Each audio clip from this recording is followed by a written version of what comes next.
जैसे अभी आप बता रहे हो, मैंने आपको मोक्ष की बात की, तो आपने बताया कि अभी नहीं बहुत जल्दी हो जाएगा, और मैंने फिर आपको क्रिकेट के मैच का उदाहरण दिया और ये बतलाया कि मृत्यु हमारी फाइनल मैच है, और इसमें अगर हमको चौका छक्का नहीं, डायरेक्ट स्टेज के बाहर बॉल को पहुंचाना है, मतलब मोक्ष को प्राप्त करना है, हरि चरण में अगर हमको जाना है, तो उस हिसाब से हमको कोशिश करनी पड़ेगी। अगर कोई क्रिकेटर ने अपने सारे प्रैक्टिस में कभी छक्का नहीं मारा, सिक्स नहीं मारा, तो वो फाइनल मैच में कैसे मारेगा? तो उसको प्रैक्टिस करना पड़ेगा, और हमारी फाइनल मैच मृत्यु है। इसीलिए फाइनल मैच में स्टेडियम से बाहर बॉल पहुंचाने के लिए, मोक्ष की प्राप्ति के लिए, भगवत प्राप्ति के लिए भक्ति का या योग का या जो भी साधन है वो हमको करना चाहिए आजीवन, तभी हमको मोक्ष मिलेगा। नहीं तो फिर से अंतमति वैसी गति, और मति अगर जिंदगी भर हमारी अगर इसी काम में है दुनियादारी में, तो हम फिर यही आने वाले। दुनियादारी को तो हम छोड़ नहीं सकते, वो तो हमको करना है, लेकिन मति भगवान में चाहिए, तो गति फिर भगवान में होगी। तो आपने बोला अभी नहीं, तो मैंने फिर बोला फिर कभी, फिर कभी।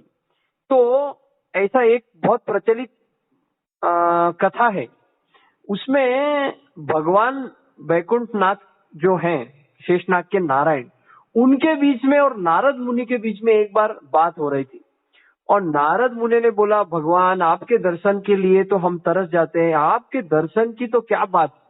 भगवान बोले, ऐसा कुछ नहीं है, मनुष्य बहुत भ्रांति में है, वो दुनियादारी में फंसा हुआ है, और उसको कहा मेरे दर्शन की कुछ पड़ी है। नहीं। तो फिर नारद मुनि ने बोला, नहीं नहीं भगवान, ऐसी कोई बात नहीं है, लोग आपके दर्शन के लिए बहुत आतुर हैं, लोग आपके चरणों में आने की बात करते हैं, मोक्ष की बात करते हैं। तो वो भगवान ने बोला, नहीं नहीं नहीं, ये नारद मुनि आपका भ्रम है। तो नारद मुनि ने बोला, अभी अभी अभी आपके सामने कोई मैं मनुष्य को प्रस्तुत कर देता हूँ जो फट से आपके वैकुंठ धाम में आपके दर्शन के लिए आ जाएगा। भगवान बोले, कोशिश कर लो। फिर नारद मुनि धरती लोक पर आए, इस पृथ्वी के ऊपर, और एक किसान अपने खेत में काम कर रहा था। तो नारद मुनि ने किसान को बोला, प्रकट होकर के दर्शन दिया। दर्शन देकर के फिर किसान को बोला, अरे किसान, मैं तेरे को वैकुंठ नाथ भगवान नारायण के दर्शन करवाता हूँ, चलेगा? बोले, नहीं नहीं नहीं नहीं, आपने दर्शन दिया, बहुत अच्छी बात हो गई, लेकिन अभी मैं व्यस्त हूँ, अभी मेरी परिस्थिति अच्छी नहीं है, मेरे को बहुत मेहनत करनी है, मेरा घर की गरीबी दूर करनी है। तो फिर नारद मुनि बोले, ठीक है, फिर मैं कब आऊं? बोले, थोड़ा समय जाने के बाद, थोड़ा समय जाने के बाद। तो वो किसान बहुत मेहनत करता है, पैसे कमाता है, उसके बाल बच्चे हो जाते हैं, फिर नारद मुनि दर्शन देते हैं। नारद मुनि बोले, अब चल।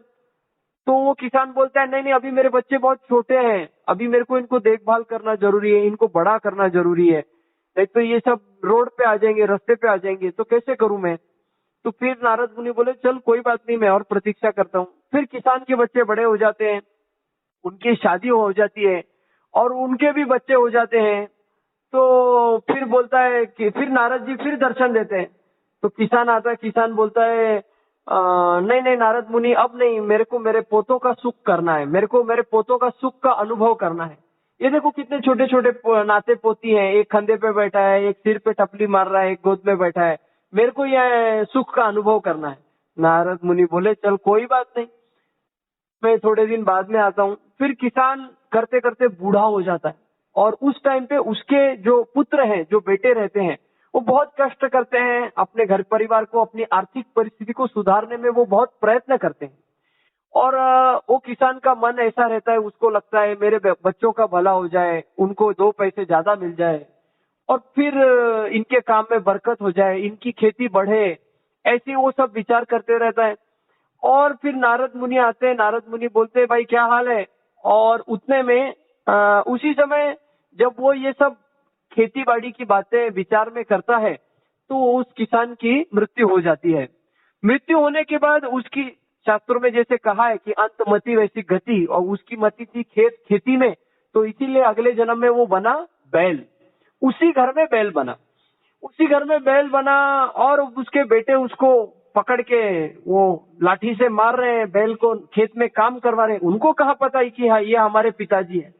और वो बाप भी जो बैल बन के अभी आया है, वो भी बहुत खुशी खुशी काम कर रहा है। क्यों काम कर रहा है? बोले मेरे बेटों की बरकत होगी, मतलब मोह औरत नहीं, ऐसा मराठी में बोलते हैं। और फिर नारद मुनि प्रकट हुए। नारद मुनि बैल को बोले, अभी आप बोलोगे बैल बातें करता है, हाँ करता है। ज्ञान और भक्ति कोई भी समय में व्यर्थ नहीं जाता है।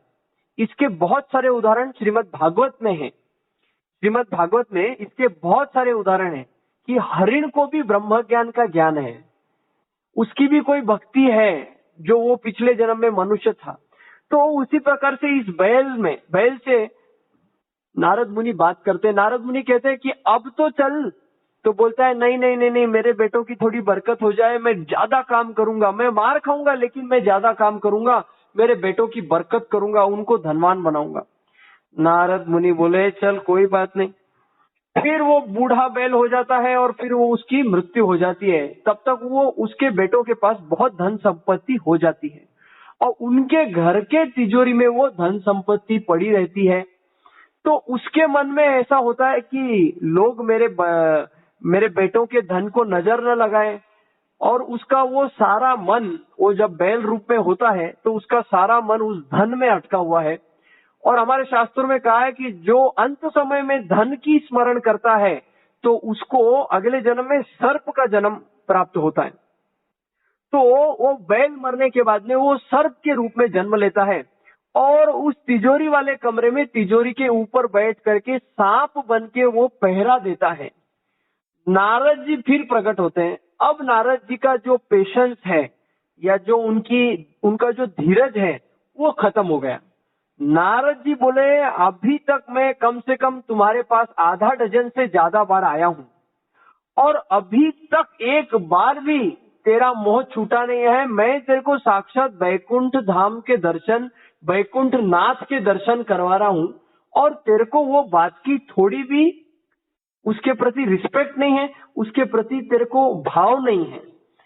लोग इस मोक्ष की प्राप्ति के लिए इतने इतने प्रयत्न और यत्न करते हैं और मैं तेरे को सहज ही बैकुंठ नाथ के दर्शन करवा रहा हूं, तो तेरे को कोई उसके प्रति भाव ही नहीं है।